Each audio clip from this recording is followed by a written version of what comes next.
Greetings, citizens. Hey you beautiful creepy little human being. You, welcome to my channel and welcome to today's Morbid makeup video. I'm so happy we could meet like this. I'm so happy that somehow in all of this craziness today, you and I were able to find each other on this crazy little planet that we call home. My name is Brittany or Bratterstein, whichever you prefer, and today we're going to be discussing the murder of Judith Nathan. Judith Nathan was a 66-year-old woman who was only 1 month away from retirement when she was murdered in her own home. And the killer? Her only son. Yeah, it's pretty messed up. And we're going to talk about it today. But before we get started, if you have not yet had the pleasure, please make sure to join the Brat Pack by subscribing and ringing that bell. I put out a new Morbid makeup video. Thank you. I put out a new Morbid makeup video every single week and I would love to hang out with you. Yes, you, specifically you. So go ahead and do that. Join the Brat Pack and become one of us. One of us. One of us. One of us.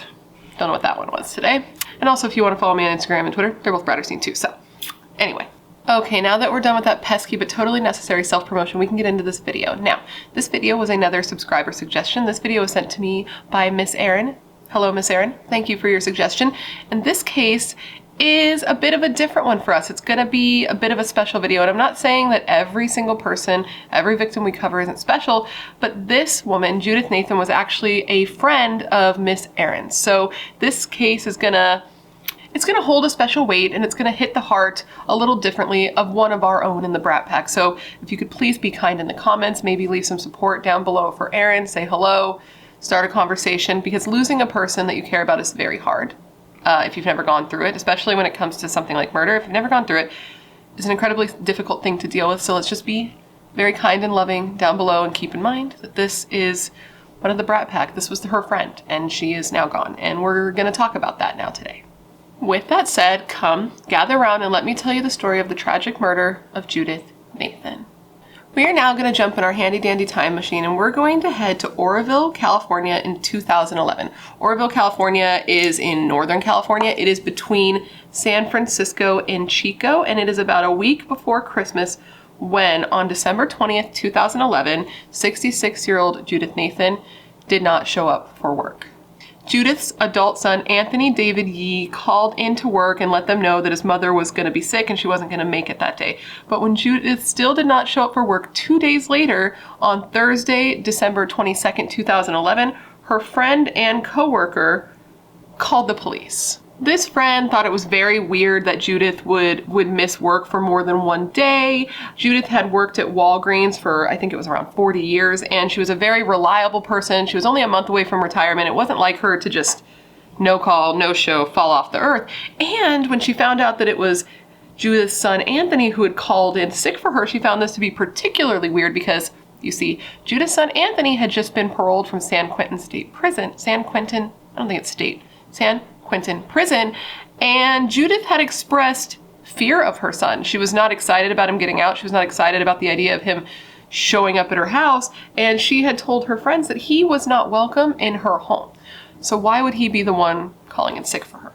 Because of this call, police showed up at the home of Judith Nathan to do a welfare check. And when they knocked on the door, it wasn't Judith who answered the door, but her son, Anthony. And when police investigated a little further, kind of looked inside, they saw that there was blood all over the carpet. There was pieces of the carpet that had been cut from the ground and removed, and Judith was nowhere to be found. The following day, December 23rd, 2011, the day before Christmas Eve, police returned back to the house with a search and rescue team and the local fire department.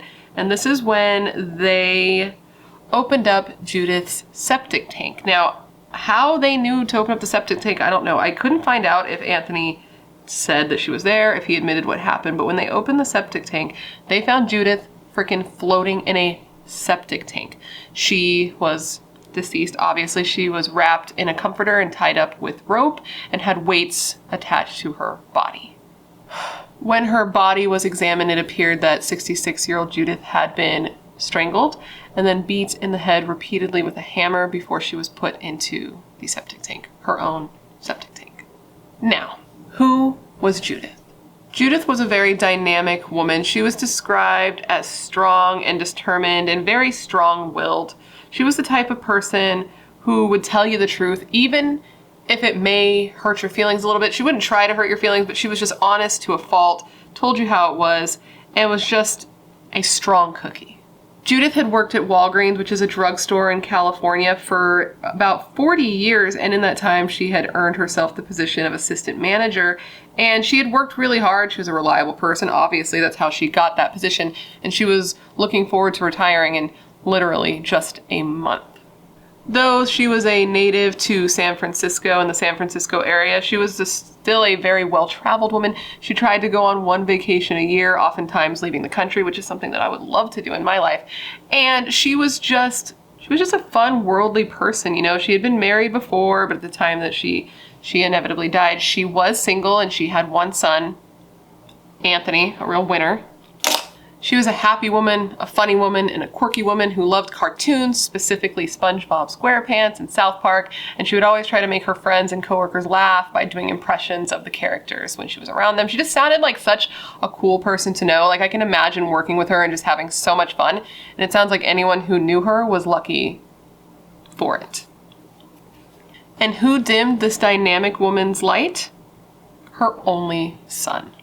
Anthony David Yee was arrested in connection with his mother's murder, and he was charged with first-degree murder, robbery, burglary, and lying in wait. But as I said in the beginning, at the time that this happened, Anthony had just been paroled from prison, so he definitely was not a stranger to being in jail. So let's talk a little bit about Anthony's backstory.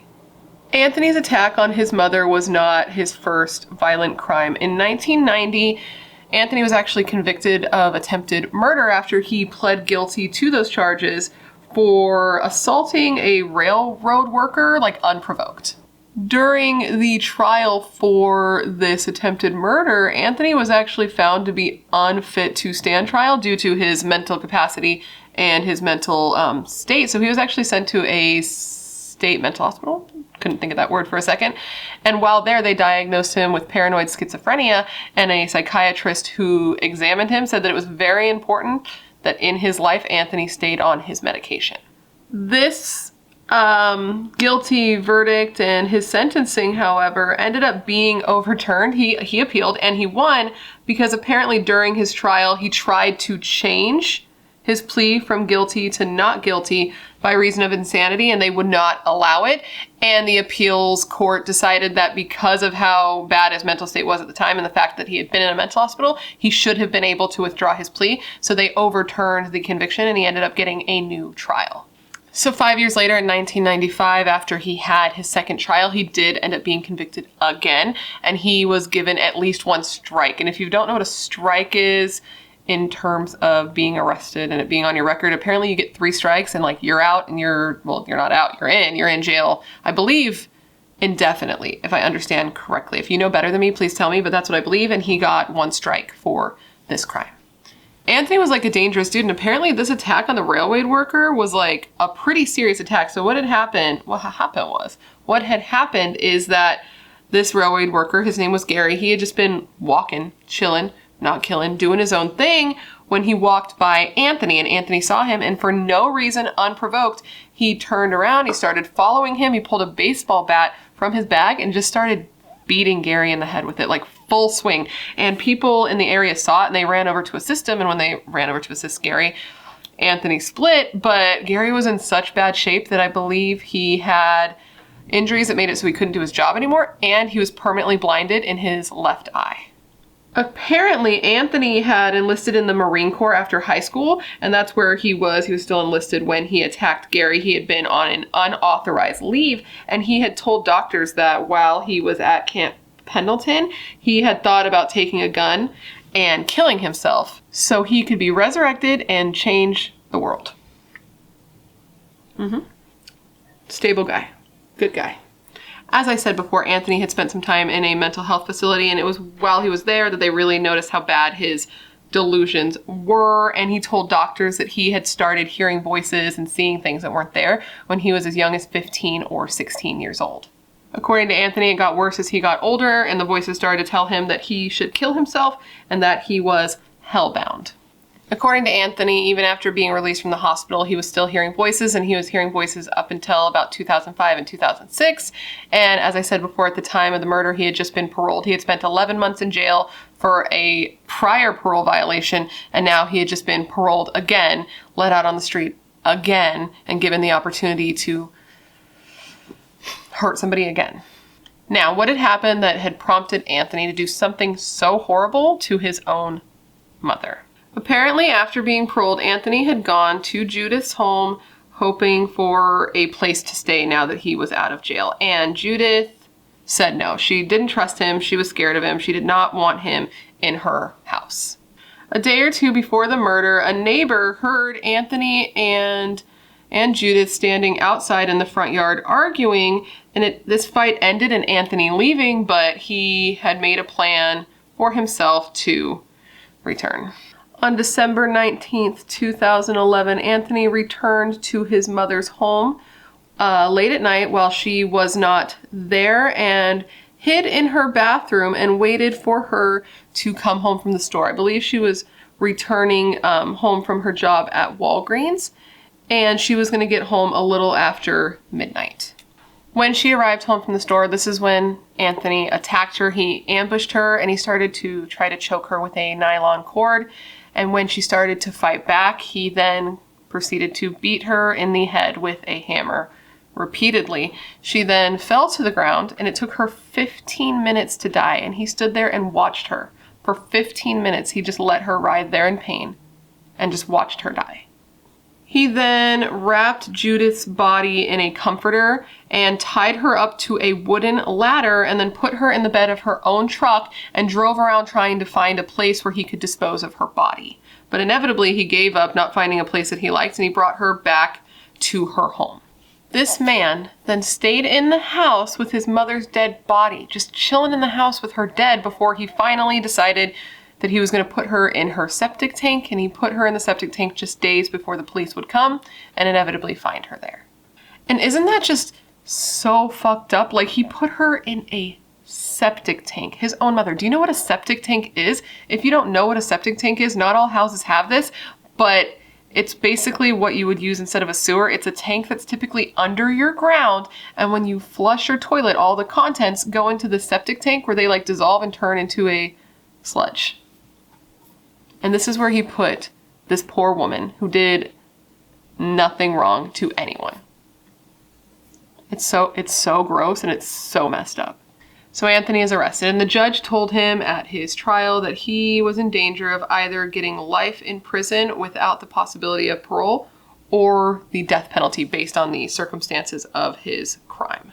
Anthony initially pled not guilty to the murder based on reason of insanity, and he denied that he had committed this crime while also committing a burglary or a robbery, and he said that he was not lying in wait, because these are things that make your conviction more severe if you kill somebody while doing any of those things. But eventually he ended up withdrawing this plea, and he ended up getting a plea deal where he pled guilty to the charges, and he got the death penalty taken off the table, and he agreed that he would not appeal this conviction. Those were the terms of the plea agreement, which is great that he can't appeal this, because he's been there, he's done that, and he's won, and we don't need that shit again. Not from Anthony David Yee. Ultimately, Anthony David Yee, who was 45 at the time of his sentencing, was found guilty for the first-degree murder of his mother, 66-year-old Judith Nathan, on December 19th, 2011, and he was sentenced to life in prison without the possibility of parole.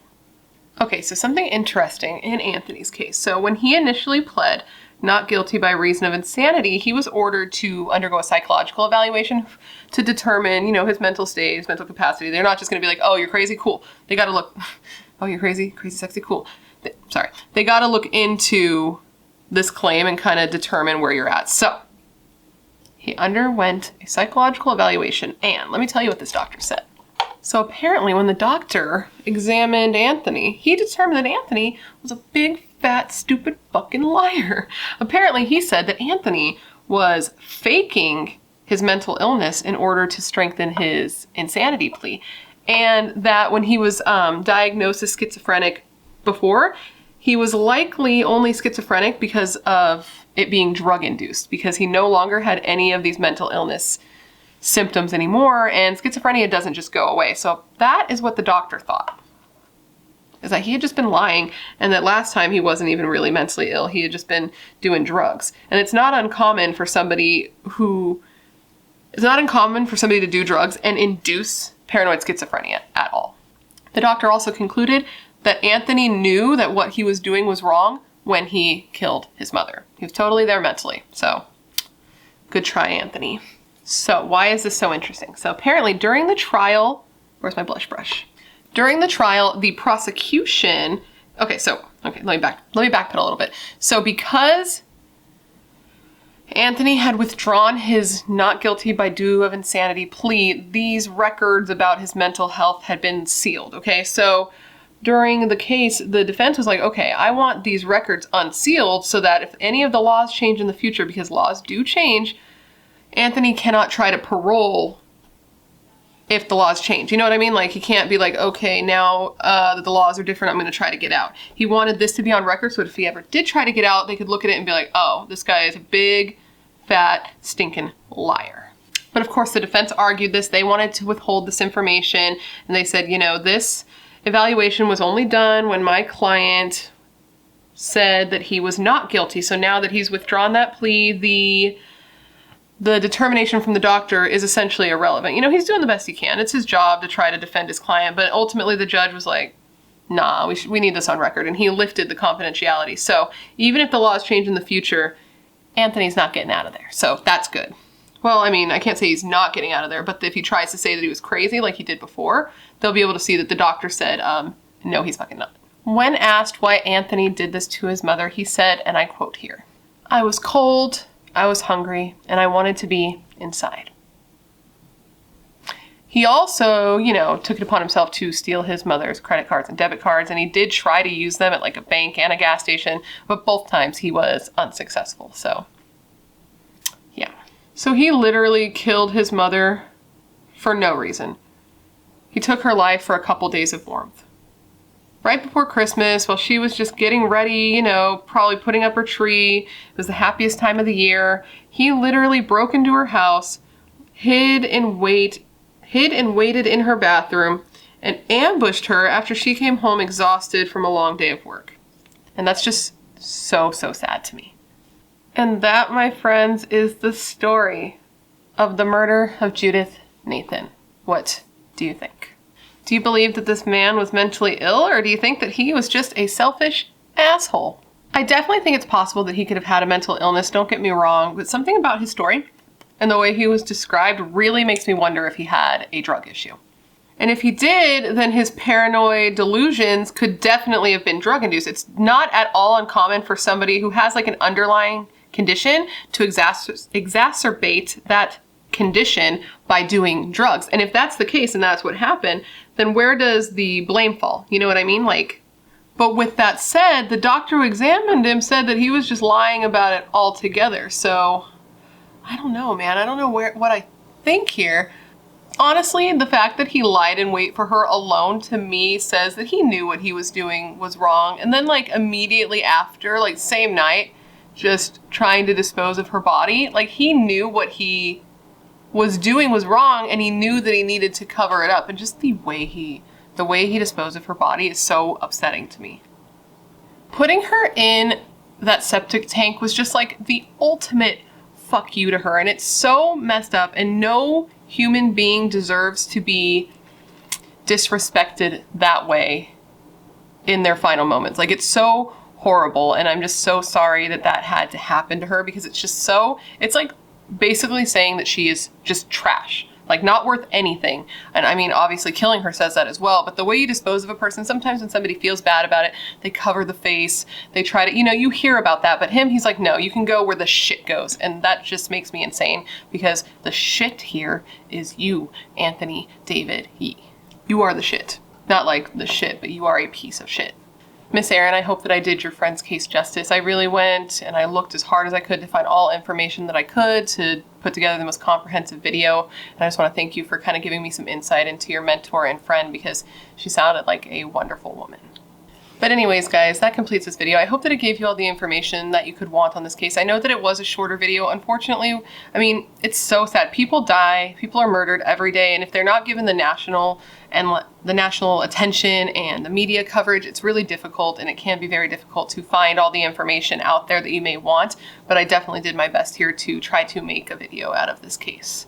Of course, I hope you enjoyed watching it because I want you to enjoy watching what I'm putting out into the world. That's why I'm putting it out into the world. I feel like it's a story that should be told, so I hope you would enjoy hearing it. And thank you for just hanging out and learning about Judith today and her life and hearing about her case, because she's definitely worth remembering. And she just seemed like the type of woman who every person whose life she touched, it mattered, just like with Miss Erin. And it's very tragic that she had to be taken from this world so early and so violently. Please let me know of any cases you would like to see me cover in the future down below, because as this case shows, if you leave a suggestion, I put it on my list. I have a very long list, and I do my best to get to it as quickly as possible. I know sometimes it takes a little bit. I just have a lot of suggestions and also a lot of cases I want to cover, but I know that you're filled with good taste and good ideas, otherwise you would not be here. So please leave them, because they're important to me. If you would like to connect on a more personal level, you're welcome to follow me on Instagram or Twitter. They are both BRATTERSTEIN, just like my namesake here, and I'm on there all the time. And I also have a Facebook page and a Facebook group.